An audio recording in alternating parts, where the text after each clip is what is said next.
এই দেশকে গঠন করতে হবে। কিন্তু দেশকে গঠন করতে হলে একজন রাজনৈতিক কর্মী হিসাবে আমাদের সকলের প্রথম দায়িত্ব হচ্ছে দেশ গঠনের যে শক্তি অর্থাৎ জনগণ, সেই জনগণের কাছে আমাদেরকে যেতে হবে।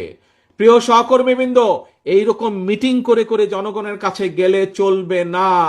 আপনাদের প্রত্যেককে দুইজন তিনজনের ছোট ছোট টিম করে জনগণের ঘরে দুয়ারে যেতে হবে, ঘরে ঘরে জনগণের কাছে যেতে হবে, জনগণের কাছে পৌঁছে দিতে হবে যে আমরা বাংলাদেশ জাতীয়তাবাদী দল জনগণ সমর্থ করলে আমরা কিভাবে দেশকে পুনর্গঠন করব, কিভাবে জনগণের সন্তানদের শিক্ষা ব্যবস্থা গড়ে তুলব, কিভাবে যোগাযোগ ব্যবস্থা গড়ে তুলব, কিভাবে দেশের নারীদের আমাদের ক্ষমতায়ন করব, কিভাবে দেশের কৃষকদের পাশে এসে বিএনপি দাঁড়াবে, কিভাবে দেশের শিক্ষা ব্যবস্থা দেশের স্বাস্থ্য ব্যবস্থা গড়ে তুলবে, এই কথাগুলো জনগণের কাছে পৌঁছে দিতে হবে।